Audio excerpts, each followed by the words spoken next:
ఎప్పుడన్నా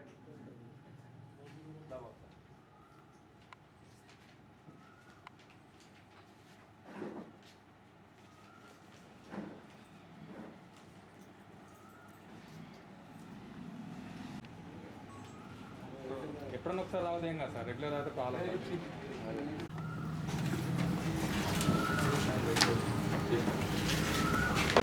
ఈ corona virus వ్యాధి వ్యాప్తి నివారణకు సంబంధించే కానీ దానికి సంబంధించి పరీక్షలు వైద్య సదుపాయాల ఏదైతుందో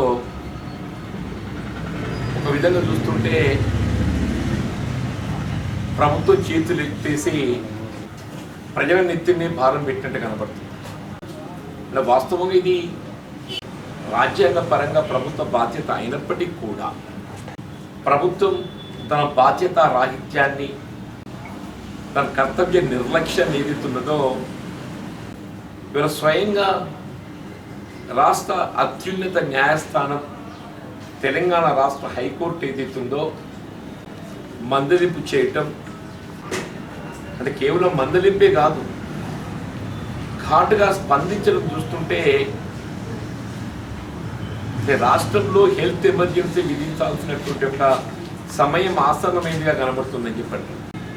అంటే ప్రభుత్వం అంటే హైకోర్టు వ్యాఖ్యానించిన వ్యాఖ్యలు మనం ఒకసారి పరిగణలోకి తీసుకుంటే రాష్ట్ర ప్రభుత్వం నిద్రపోతుంది, రాష్ట్రం ప్రజలను గాలికి వదిలేసినట్టు కనబడుతుంది. ఒక విధంగా ప్రభుత్వం చేతులు ముడుచుకొని కూర్చోవటం నేరపూరితం అని చెప్పని కూడా పేర్కొనడం జరిగిందని చెప్పంటున్నారు. నేరపూరితం అని చెప్పని కూడా పేర్కొనడం జరిగిందని చెప్పంటున్నారు. హైకోర్టు చేసినటువంటి వ్యాఖ్యలను పరిగణలోకి తీసుకుంటే రాష్ట్ర ప్రభుత్వం పూర్తిగా నైతికత కోల్పోయిందని చెప్పని భావించక తప్పదని చెప్పంటుంది. రాష్ట్ర ప్రభుత్వం న్యాయస్థానాన్ని ఏ విధంగా తప్పుదో పట్టించే ప్రయత్నం చేస్తుంది, వీళ్ళ పరీక్షలకు సంబంధించే కానీ వ్యాధి వివరాలకు సంబంధించే కానీ సంబంధిత అధికారులను ఎందుకు సస్పెండ్ చేయకూడదు అనే విధంగా కూడా వ్యాఖ్యానించడం జరిగింది. అంటే చర్య ఎందుకు తీసుకోకూడదు అని చెప్పారు. ఈ సందర్భంగా even chief secretary and health secretary were summoned by the honourable high court. రాష్ట్ర ప్రభుత్వ ప్రధాన కార్యదర్శి సోమేష్ కుమార్ గారిని, అట్లాగే వైద్య ఆరోగ్య శాఖ కార్యదర్శి గారిని ఏదైతే ఉందో even director of medical health వాళ్ళు సమన్ చేయడం జరిగింది to appear before the honourable high court on 28th of this month. దీన్ని బట్టి ప్రభుత్వ నిర్లక్ష్యం అనేది ఇది కేవలం ఏదో రాజకీయంగా చర్చించుకుంటున్నటువంటి అంశంగా కాకుండా ఎంత తీవ్రత సంతరించుకుందనేది కూడా మనం గమనిస్తామని చెప్పండి. ఈవెన్ నిన్న గౌరవ ముఖ్యమంత్రి గారు ఏదైతే గవర్నర్ గారిని కలిసి వివరించడానికి ప్రయత్నం చేయడం జరిగిందో అప్పుడు కరోనా వైరస్ వ్యాప్తి నివారణ పట్ల ప్రభుత్వం తీసుకున్న చర్యలను వివరించడానికి ప్రయత్నం చేస్తే గవర్నర్ గారు ఏదైతున్నదో పరీక్షలను పెంచవలసిన ఆవశ్యకత, పరీక్షలు కావాలని కోరుకున్న వారు ఆసుపత్రుల చుట్టూ తిరిగే పరిస్థితి రావద్దు, అవసరం వస్తే డోర్ టు డోర్ సర్వే ద్వారా ఇంటింటి సర్వే ద్వారా పరీక్షలు నిర్వహించాలని చెప్పిన పేర్కొంది. స్వయం గవర్నర్ గారు ఏదైతుందో ఇంటింటికి వెళ్ళి పరీక్షలు చేయండి, ఆసుపత్రుల చుట్టూ తిరిగే పరిస్థితి ఉండొద్దు, టెస్ట్ల సంఖ్య పెంచండి. అంటే ఏంటి, ప్రభుత్వం నిర్వహిస్తున్నటువంటిగా కోవిడ్ వైరస్ పరీక్షల సంఖ్య సరిపోవటం లేదు, పెంచాల్సినటువంటి ఆవశ్యకత స్వయంగా రాష్ట్ర గవర్నర్ గారు ఏదైతుందో మరి ప్రభుత్వానికి నివేదించి ప్రభుత్వాన్ని మందలించింది అని చెప్పారంటే దీన్ని బట్టి మన పరిస్థితి గ్రహించవచ్చు అని చెప్పండి. ఒక విధంగా సామాజిక వ్యాప్తి ఆరంభమైందా అనేటువంటి యొక్క పరిస్థితి మనం కనబడుతుంది. ఒకప్పుడు ఏదైతుందో మర్కజ్, ముంబై, ధారావి వలస కూలీలతో కొంత మనం జాగ్రత్తగా ఉండే పరిస్థితి ఉంది. ఇవాళ పరిస్థితి ఎవరు ఊహించే పరిస్థితి లేకుండా అయిపోయిందని చెప్పండి, ఎవరు ఊహించే పరిస్థితి లేకుండా అయిపోయిందని చెప్పండి. ఆరంభంలో it was limited mostly for greater Hyderabad, మనకి 80% గ్రేటర్ హైదరాబాద్ పరిధిలో కనబడితే 20% జిల్లాల్లో కనబడుతుంది. ఇవాళ సీన్ రివర్స్ అవుతున్నట్టు కనబడుతుంది. గ్రేటర్ హైదరాబాద్లో 40%కి వస్తే జిల్లాలలో ఏదైతుందో దట్ హ్యాస్ రీచ్ టు 60%. జిహెచ్ఎంసీలో 510 కేసులు నమోదైతే నిన్నటి రోజు జిల్లాలలో 688 నమోదైంది. జిహెచ్ఎంసీ పరిధిలో నిన్నటి రోజు 510 నమోదైతే జిల్లాలలో 688 నమోదైంది. మన జగిత్యాల జిల్లాలోనే 36 cases were reported in only Jagtial district. 56 అంటే విధి నిర్వహణలో సేవలు అందించేటటువంటి ఒక పోలీస్ యంత్రాంగమే కానీ, మెడికల్ సర్వీసెసే కానీ, స్ప్రెడింగ్ అనేది ఏదైతుందో అది ఏ విధంగా వ్యాప్తి చెందుతుంది అనేది నేను ఉదాహరణ చెప్తున్నాను. చెప్పండి, అంటే ఈ పరిస్థితుల్లో ప్రభుత్వ పరంగా చేయవలసినటువంటి యొక్క చర్యలు ప్రధానంగా పరీక్షల కాడ ఏదైతుందో టెస్టింగ్ కాడ ఏ విధమైనటువంటి ఆంక్షలు కానీ పరిమితులు ఉండకూడదు. ఎందుకు చెప్తున్నానంటే, ఉదాహరణకు నా రాయకల్ పట్టణంలో ఒకరి పాజిటివ్ ఐడెంటిఫై అయిన అతడితో ఏదైతే అప్పుడు 2-3 days prior to the testing కలివిడి ఉన్నటువంటి ఒక మిత్రులు, బంధువర్గం వాళ్ళు ఏదైతుందో ఇన్సెక్యూర్డ్ ఫీల్ అవుతుంది. న్యాచురల్ వల్ల మీతో నేను సంభాషిస్తున్నా, రేపు మనదాన్ని ఎవరికి ఒకరికంటే ఏదన్నా పాజిటివ్ ఐడెంటిఫై అయ్యే పరిస్థితి ఏర్పడితే మనందరం కూడా ఇన్సెక్యూర్ ఫీల్ అవుతాం. బికాస్ మనందరం కూడా కలిసి ఇక్కడ సంభాషించుకున్నాం, కలిసి చర్చించుకున్నాం, కలిసి కొంతసేపు సమయం గడిపినాం. కాబట్టి ఆ విధంగా ఎవరైతే పాజిటివ్ సోకినటువంటి వ్యక్తితో కలివిడిగా ఉన్నటువంటి వ్యక్తి ఆయనకైన టు బి సేఫర్ సైడ్ అనుమానం నివృత్తి చేసుకోవడానికి కొరకు ఏదైతున్నదో ఫర్ ది లాస్ట్ 48 అవర్స్ మన జగిత్యాల ప్రభుత్వ ఆసుపత్రి చుట్టూ తిరిగితే పరీక్షలు నోచుకోవడం లేదని చెప్పండి. ఫర్ ది లాస్ట్ 48 అవర్స్ వందల సంఖ్యలు క్యూరీలు చుట్టూ, పరీక్షలు 10 సంఖ్య. డాక్టర్ గారితో మాట్లాడితే మా స్లాట్ ఓన్లీ 30 ఉన్నాయి. 30 మించితే ఏదైతుందో ఆన్లైన్ అంగీకరించదు. 30 మించితే ఆన్లైన్ అంగీకరించదు. మీరు ప్రాథమిక ఆరోగ్య కేంద్రానికి పోమంటారు. ప్రాథమిక ఆరోగ్య కేంద్రంలో చేసే పరీక్ష ఏంటి? అదే నెగటివ్ వచ్చినా కానీ అది నెగటివ్ కన్ఫర్మ్ కాదు. Again you have to go for another test. సరే, నాకు నెగటివ్ వచ్చింది కాబట్టి I cannot be rest assured. మరి ఏదైతుందో లక్షణాలు కనబడకుండా వ్యాధి సోకుతున్నది. ఏమైపోయింది, రాయకల్ మిత్రుడు ఏదైతుందో పరీక్షలు కావాలని చెప్పి కోరుకున్నాడో ఇప్పుడు ఎవరితో కలవదో పరిస్థితి ఏంది ఎవరికి తెలుస్తలేదు. వాడిని ఎవరెవరితో కలిసిండు, మళ్ళీ అసలు పాజిటివ్ కన్ఫర్మ్ ముచ్చాడు పక్కన పెట్టు, ఈయన ఎవరెవరితో కలిసిండో కూడా వాళ్ళందరికీ అనుమానం పట్టుకుంది. వీటి సంగతి దేనితో వాళ్ళందరూ ఫ్రీ అవుతారు. మనం పరీక్ష చేయరా అని చెప్పంటే ఈజ్ నాట్ గెటింగ్ ఛాన్స్, అని పరీక్ష చేయండి అని చెప్పంటే ఈజ్ నాట్ గెటింగ్ ఛాన్స్. అంటే పరీక్షలు కోరుకుంటే కూడా చేసే పరిస్థితి లేదు అని చెప్పి అంటే రాష్ట్రంలో అంటే ప్రభుత్వ పనితనం ఏ విధంగా కొనసాగుతుందో దయచేసి గమనించడానికి చెప్పండి. చెప్పండి. దాని ఇంతకుముందు ఒక కానిస్టేబుల్ మిత్రుడు వచ్చింది బాబు, పాప ఆయన ఫ్రెండ్ ఎవరో ఒక కార్పొరేట్ ఆసుపత్రిలో పరీక్షలు చేసి కూడా పాజిటివ్ వచ్చింది. ఆయన ఫ్రెండ్ అంటే ఏ ఆసుపత్రిలో పరీక్షలు చేసి కూడా పాజిటివ్ వచ్చిందో ట్రీట్మెంట్ మాత్రమే చేయకపో అని చెప్పి అంటున్నాడు. ఎందుకంటే ఆయన ఆశించిన విధంగా డబ్బులు పేమెంట్ చేసే పరిస్థితి లేదు కాబట్టి నో అడ్మిషన్. ఒక కార్పొరేట్ ఆసుపత్రిలో పరీక్షలు నిర్వహించారు, పాజిటివ్ కన్ఫర్మ్ అయింది. ఏ ఆసుపత్రిలో పరీక్షలు నిర్వహించకుండా పాజిటివ్ కన్ఫర్మ్ అయిందో it's at least minimum courtesy and prime responsibility of that particular hospital to provide treatment. ఆ ఆసుపత్రి ఏదైతే ఉందో అడ్మిషన్ చేసుకోకపోని చెప్పి నిలబడుతుందా? అంటే ఈ ప్రభుత్వానికి ఏదైతుందో ఈ ప్రైవేట్ కార్పొరేట్ సెక్టర్ మీద మీకు అదుపున్నదా? ఇది ప్రభుత్వ పరిధిలో ఇవి నిర్వహింపబడుతున్నాయా, లేకపోతే వాటికి అటానమస్ స్టేటస్ ఇచ్చిందా? తెలంగాణ రాష్ట్రంలో ప్రైవేట్ ఆసుపత్రులకు కార్పొరేట్ ఆసుపత్రులకు మీరు ఏమైనా అటానమస్ స్టేటస్ ఇచ్చిందా? Like you are giving to private educational universities.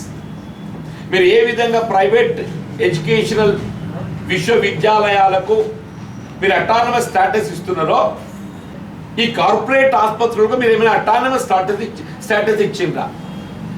How can a private hospital deny the treatment? This is what is happen in the state. మాకు మేము బాగా చేస్తున్నాం అని చెప్పి అనుకుంటే ఎట్లనే? నువ్వు అనుకోవడం కాదు, గవర్నర్ తప్పుపడుతుంది ఈ పరితానాన్ని, హైకోర్టు మందలిస్తుంది. కనీసం ఏదైతుందో పొరుగు రాష్ట్రంలో ఏం దొరుకుతుందో కూడా గమనించు. పొరుగు రాష్ట్రంలో 26,000 టెస్టులు చేస్తే నేను ఒక దినము, మన దగ్గర 6,000 చిల్లర, 25%. పొరుగు రాష్ట్రంలో 26,000 టెస్టులు చేస్తే మన రాష్ట్రంలో 6,000 చిల్లర, అంటే 25%. అంటే ఇదేనా మన పరిధానం? అంటే high court even he's gone to the extent మరి స్పెయిన్, ఇటలీ, అమెరికా దేశాలను మించిపోయే పరిస్థితి ఏర్పడబోతుందని చెప్పి కూడా హెచ్చరించారు. They have mention, they have quoted, high court has quoted Spain, America, Italy దేశాలను మించిపోయే పరిస్థితి ఇక్కడ కనబడబోతుందని చెప్పిన కూడా హెచ్చరించిందని చెప్పండి. ప్రజల జీవించే హక్కును నువ్వు హరిస్తున్నావా? ప్రజల జీవించే హక్కును నువ్వు హరిస్తున్నావు అని చెప్పంటున్నా. కేవలం ప్రభుత్వ ఆదాయం నిమిత్తం ఏదైతున్నదో, ఒకప్పుడు ఏదైతుందో లాక్డౌన్ ఎప్పుడే ఎత్తేస్తారా అనే ఆలోచన ప్రజలు వచ్చింది. ఏప్రిల్ మేలో ఏదైతుందో చివరికి వచ్చేవరకల్లా కొంత రిలాక్సేషన్ వస్తే బాగుంటుండే ఒక ఆలోచన ప్రజలు వచ్చింది. ఇవాళ ఏమైపోయింది? ప్రభుత్వం ఎప్పుడు లాక్డౌన్ పెడుతుందా మంచుకుంటుందని చెప్పిన ఆలోచనకు వచ్చిందని చెప్పండి. ప్రభుత్వం ఎప్పుడు లాక్డౌన్ పెడతాన ఆలోచనకు వ్యాపారస్తులు, అంటే పరిస్థితి ఏ విధంగా మారబోతున్నది? వ్యాపారస్తులు ఏదైతుందో స్వచ్ఛందంగా వాళ్ళే లాక్డౌన్ ప్రకటించుకునే పరిస్థితి ఇలా చర్చకు వస్తుంది, తెర మీదకి వచ్చింది. రాయకల్లో ఫర్ ఎగ్జాంపుల్ స్వచ్ఛందంగా ఎంత గొట్ట లాక్డౌన్ ప్రకటించుకున్నదే. ఫర్ ఎగ్జాంపుల్ అంటే కరీంనగర్లో కొంతమేరకు లాక్డౌన్ ప్రకటించుకున్నారు, జమ్మిగూడ లాక్డౌన్ ప్రకటించుకున్నారు, ఇలా జగిత్యాల కూడా ప్రారంభమైంది లాక్డౌన్ ప్రకటించుకోవడానికి. అంటే ప్రభుత్వం ఏం చేస్తుంది? కేవలం ఆదాయమే లక్ష్యంగా, కేవలం ఆదాయమే లక్ష్యంగా. ఒకప్పుడు ఏం చెప్పిండు ముఖ్యమంత్రి గారు, ముందు బతికుంటే కదనే తర్వాత విషయము, బతికుంటే బలు సాగు తినొచ్చు. ఇవాళ రివర్స్ అయిపోయింది సీన్, ఇవాళ సీన్ రివర్స్ అయిపోయింది. ప్రభుత్వం దగ్గర చలనం లేదు. నీకు ఆదాయ ఆలోచన తప్పేదైతుందో వైన్ షాప్స్ విచ్చలవిడిగా, ఒకప్పుడు నిర్ణీత వేళలు ఉంటే దాన్ని రిలాక్స్ చేసే సమయం పెంపు, బెల్ట్ షాప్స్. ఇప్పుడు వాస్తవంగా ఏదైతుందో ఇవాళ పరిస్థితి చూస్తుంటే రియల్లీ ఒక సామాజిక దృక్పథంతో సామాన్య ప్రజానీకం ఏదైతుందో ఈ కరోనా వైరస్ వ్యాప్తి నుండి ఏ విధంగా తట్టుకొని నిలబడాలి మనము అనే ఆలోచనకు వచ్చింది. కానీ ప్రభుత్వంలో మాత్రం ఆలోచన కనబడుతున్నట్టు లేదు అని చెప్పండి. వీళ్ళు పరీక్షల నిర్వహణ, టెస్టింగ్ అనేది it's a prime responsibility of the government. మీకు లక్షణాలు లేవు కదా, అసలు వ్యాధికి లక్షణాలకు సంబంధం లేకుండా పోయింది, వ్యాధికి లక్షణాలకు సంబంధం లేకుండా పోయింది. 3 సార్లు నెగటివ్ వచ్చినటువంటి వ్యక్తి చనిపోయినాక పాజిటివ్ వచ్చింది, 3 సార్లు నెగటివ్ వచ్చినాక చనిపోయినాక పాజిటివ్ వచ్చింది. అంటే మన పరీక్షలు ఏ విధంగా రిజల్ట్ వస్తుంది అనేది కనబడుతుందని చెప్పంటారు. ఈ వ్యాధి లక్షణాలు లేకుండా సోకడం అనేది తీవ్ర పరిణామం చెప్పండి. ఇది very dangerous thing, very dangerous thing. మన లక్షణాలు ఉన్నటువంటి వాడు ఏదైతే ఉందో కొంత జాగ్రత్త పడే అవకాశం ఉన్నది. లక్షణాలు ఉన్నవాడు కొంత జాగ్రత్త పడే అవకాశం ఉంది. హోమ్ క్వారంటైన్ అనండి, ఏదనండి. ఇక లక్షణాలు లేనోడు కాబట్టి ఏదైతే ఉందో మీరు లక్షణాలు అనేది ప్రధానం కాదు, లక్షణాలు అనేది ప్రధానం కాదు. ఎవరైనా పాజిటివ్ సోకినటువంటి ఒక వ్యక్తితో కాంటాక్ట్ వచ్చినటువంటి ఒక అనుమానంతో పరీక్షలు కావాలంటే తక్షణమే పరీక్షలు నిర్వహింప చేయడం ప్రభుత్వ బాధ్యత. Otherwise it's crime, otherwise it's crime. అది వాడు ఒక్కడికే పరిమితం కాదు, వాడు ఇంతమంది కలిసి చూడు కదా. ముందస్తుగా ఏదైతుందో పరీక్షలకు సంబంధించి ఏ విధమైనటువంటి నియంత్రణ పరిమితులు లేకుండా ఇలా ఐసీఎంఆర్ గైడ్ లైన్స్ కూడా ఏదైతుందో పాటించడం లేదని నిర్ధారణ, ఇది కూడా కోర్టు లేవనెత్తింది. ఎట్లా మీరు ఐసీఎంఆర్ గైడ్ లైన్స్ కూడా పాటించడం లేదు అని చెప్పని. మరి ఏ విధమైన పరిమితులు లేకుండా టెస్ట్ నిర్వహణ అనేది ఇది కనీస ప్రభుత్వ బాధ్యత. దయచేసి ముందస్తు ఏదైతుందో ఈ పరీక్షలకు సంబంధించి అది జిల్లా కేంద్రమే కానీ తాలూకా కేంద్రమే కానీ నగరాలే కానీ ఎక్కడే కానీ మీరు పరీక్షలు పెంచండి. దానికి అనుగుణంగా ఏదైతుందో వైద్య సేవలను విస్తరింపచేయండి.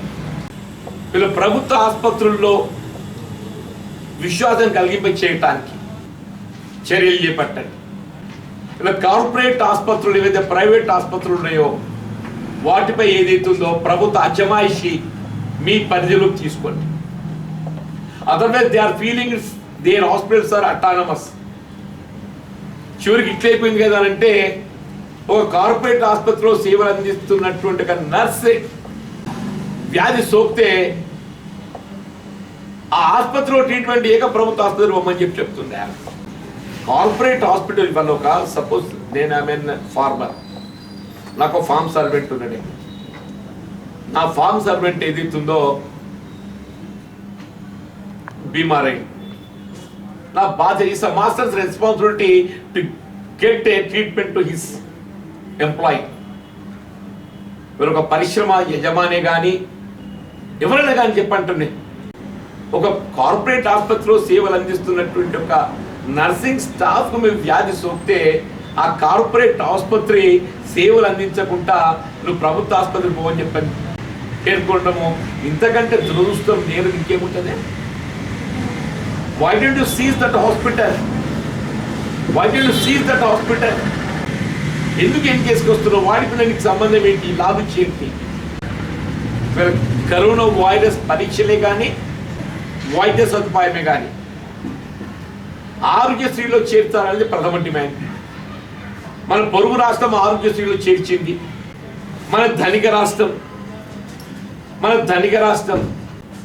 కనీసం వైద్య సేవలు అందింప చేయడం రాజ్యాంగ పరంగా ఇది ప్రభుత్వ బాధ్యత. అయినప్పటికీ ఏదైతుందో నీ ప్రభుత్వ బాధ్యత కర్తవ్య నిర్వహణలో నువ్వు నిర్లక్ష్యం చేస్తున్నావు కాబట్టి ఇప్పటికైనా కాస్త నువ్వు బాధ్యత గుర్తించి ఆరోగ్యశ్రీలో చేర్చు. ఇవన్నీ చేసిన తదుపరి దురదృష్టవశాత్తు చనిపోయినట్టయితే చనిపోయిన కుటుంబానికి కనీసం ఒక 10 లక్షల రూపాయలు ఏదైతుందో ఆర్థిక సహాయం అందింప చేయటం ప్రభుత్వం బాధ్యత భావించాలి. అంటే ఇన్సూరెన్స్ కవరేజ్ ఉన్నటువంటి యొక్క పేషెంట్స్ కూడా సేవలు అందిస్తలేదా? ఇప్పుడు లాక్డౌన్ మీద ఏదైతుందో సత్వరమే ప్రభుత్వం మీరు అఖిలపక్ష కమిటీ సమావేశం ఏర్పాటు చేస్తారా? Are you will take on your own decision తీసుకుంటారా? ఎప్పుడైతే మీకైతే అఖిలపక్షం కానీ ప్రతిపక్షం కానీ మీకైతే విశ్వాసం లేదు వాళ్ళ మీద. ఇవాళ రాష్ట్రంలోని వ్యాపార సంస్థలు అన్నీ కూడా except the emergency services till 4 o'clock మాత్రమే 4 గంటలు 4 PM వాళ్ళకి మాత్రమే అలో చేసి నిర్బంధంగా 4 నుండి మళ్ళీ మరుసటి రోజు 8 AM వరకు ఏదైతుందో క్లోజ్ డౌన్ ఉండేది విధంగా. అట్లాగే 6 PM to 6 AM వ్యాపార సంస్థలు ఏదైతుందో 8 AM to 4 PM, exempting the emergency services, exempting మినహాయింపు ఏదైతుందో emergency services, lockdown 6 PM to 6 AM. మీరు గతంలో ఏ విధంగా ఏప్రిల్ మే మాసాలలో లాక్డౌన్ అమలు చేసిండ్రో 6 PM to 6 AM పూర్తి స్థాయిలో లాక్డౌన్ అమలు చేస్తేనే కానీ ఈ పరిస్థితి అదుపులోకి వస్తుందని చెప్పి భావిస్తున్నాను. పరిస్థితి మెరుగయ్యేంత వరకు ఆర్ అట్లీస్ట్ వ్యాక్సిన్ వచ్చేంత వరకు వ్యాక్సిన్ కొంత హోప్ఫుల్ కనబడుతుంది, కాబట్టి తగు వైద్య సదుపాయం లభించేంత వరకైనా కానీ లాక్డౌన్ వల్ల ప్రజలే స్వచ్ఛందంగా కోరుకునే పరిస్థితి కనబడుతుంది, వ్యాపారస్తులే స్వచ్ఛందంగా కోరుకునే పరిస్థితి కనబడుతుంది. కాబట్టి 6 PM to 6 AM పూర్తి స్థాయిలో లాక్డౌన్, వ్యాపార సంస్థలు ఏదైతే ఉందో 8 AM to 4 PM, అంటే 4 PM క్లోజ్ అవుతే వాళ్ళు ఇల్లు చేరుకుంటారు, జనం ఇల్లు చేరుకుంటారు. We need some time to reach home, come back. వీళ్ళ వ్యాపార సంస్థలే కానీ కార్యాలయాలే కానీ మనం ఇల్లు డెస్టినీ చేరుకోవడానికి వరకు ఏదైతుందో వి నీడ్ 1-2 hours. కాబట్టి ఏదైతుందో 4 to 6 PM అది ఏదైతుందో మనం బిట్వీన్ టైం మనం ఇల్లు చేరుకోవడానికి సంస్థలు పనిచేయడం ఏదైతుందో let it be any institution, వ్యాపార సంస్థలు let it be any institution, ఆ సాఫ్ట్వేరే కానీ ప్రైవేట్ కంపెనీస్ కానీ ఏదైనా కానివ్వండి, only 8 AM to 4 PM, 6 PM to 6 AM complete lockdown as earlier implemented in the month of April and May. చౌదనే మాత్రం ఇది అదుపుకి వస్తే ప్రభుత్వం ఏదైతుందో కొంత మీ ఆదాయమే పరిగణ కాదు, ప్రభుత్వం ఎంతవరకు ఏదైతుందో ఆదాయం మాత్రమే పరిగణలోకి తీసుకొని ప్రజల జీవితాలతో చెలగాటాలాడుతుంది. ప్రభుత్వ ఆదాయాన్ని పరిగణలోకి తీసుకుంటూ ఆదాయమే లక్ష్యంగా ప్రజల జీవితాలతో చెలగాటాలాడుతుంది.